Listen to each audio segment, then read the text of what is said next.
नमस्कार, मैं हूं सिकता देव। स्वागत है आपका एनडीटीवी इंडिया अब तक लेकर आ रहा है नेशनल रिपोर्टर, एक नया शो एकदम नए अंदाज में, जिसमें है रिपोर्ट ग्राउंड जीरो से। साथ ही हमारी रिपोर्ट से वो चेहरे भी जुड़ेंगे जो खबर के अहम किरदार हैं या फिर जो सुर्खियों में हैं। आज खबर सुरक्षा की।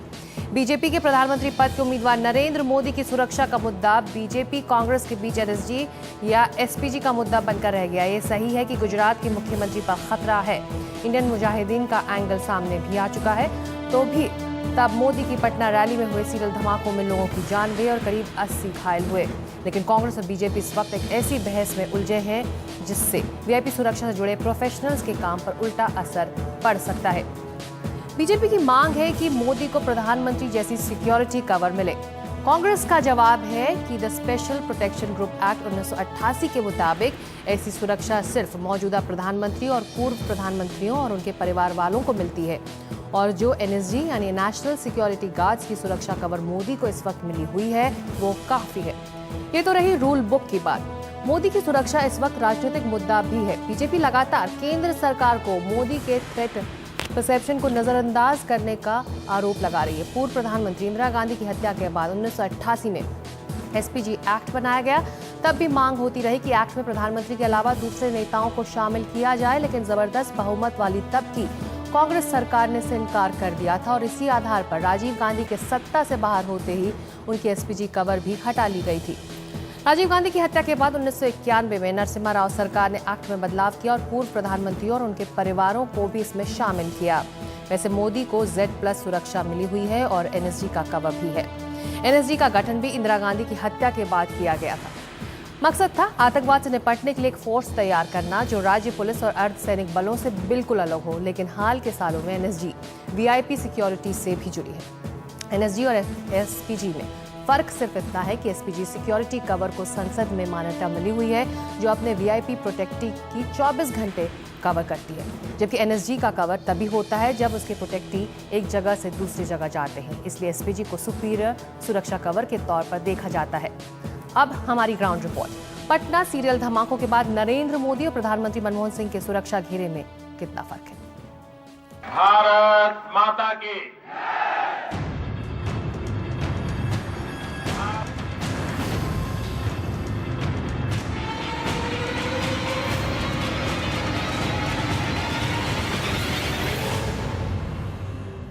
ये शख्स देश का मोस्ट थ्रेटेंड वीआईपी है।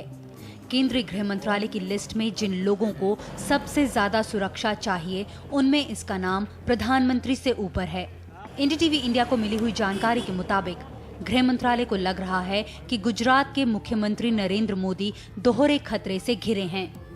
एक तरफ इंडियन मुजाहिदीन उनकी रैलियों में धमाके की साजिश कर रहा है, तो दूसरी तरफ बब्बर खालसा भी उनके पीछे लगा है। यही वजह है कि गृह मंत्रालय ने नरेंद्र मोदी की हर गतिविधि को दर्ज करने का निर्देश दिया है।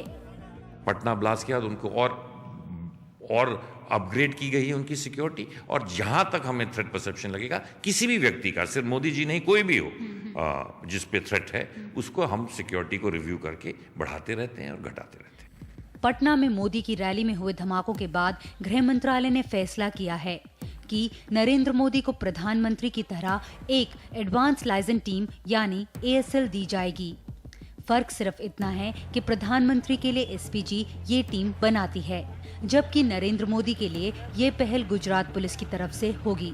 अब आगे से ASL ही मोदी के हेलीपैड से रैली तक की सुरक्षा के इंतजाम तय करेगी। इसमें स्टेज के चारों तरफ की सुरक्षा पर भी चर्चा शामिल होगी। ये भी तय होगा कि किसी संकट में किसी वीआईपी को किस तरह सुरक्षित जगह पहुंचाया जाए।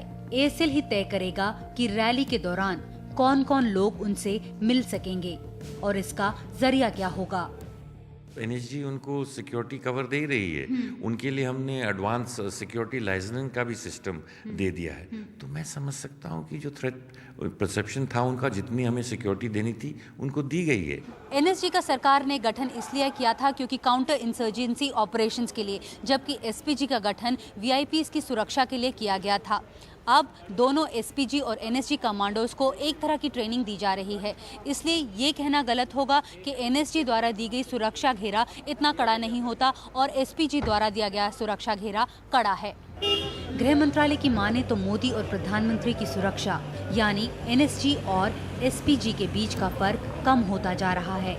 पुलिस वालों की संख्या भी दोनों की सुरक्षा में लगभग एक जैसी है। फर्क है तो सिर्फ क्लोज प्रोटेक्शन टीम यानी सीपीटी के हथियारों का। जानकारी के मुताबिक एनएसजी के कमांडो के पास MP5 मशीन गन होती है, जबकि एसपीजी के पास FN हर्स्टल असॉल्ट राइफल्स, दोनों अति आधुनिक हथियार हैं। शुक्रवार को मोदी बहराइच में रैली करने वाले हैं। इसे देखते हुए गुजरात पुलिस से 2 DIG बहराइच पहुंच गए हैं। ये लोग उत्तर प्रदेश की ATS के साथ लगातार संपर्क में हैं। चिंता इसलिए है क्योंकि इंडियन मुजाहिदीन का ये गढ़ माना जाता है और नेपाल से सटा हुआ है। खतरा ये भी है कि कहीं कोई लोकल मॉड्यूल एक्टिव ना कर लिया जाए, इसलिए लगातार चेकिंग जारी है। मोदी के लिए एसपीजी सुरक्षा घेरा एक स्टेटस सिंबल बनकर रह गया है। वैसे भी जिस तरह से सुरक्षा मसलों पर आजकल राजनीति हो रही है, वो वीआईपी सुरक्षा के लिए अच्छी खबर नहीं है, क्योंकि हमें ये काम प्रोफेशनल्स पर ही रहने देना चाहिए, ना कि इन मुद्दों पर टीवी चैनल्स या फिर अखबारों में बहस होनी चाहिए। नई दिल्ली से कैमरा पर्सन SP द्विवेदी के साथ नीता शर्मा, नेशनल रिपोर्टर के लिए।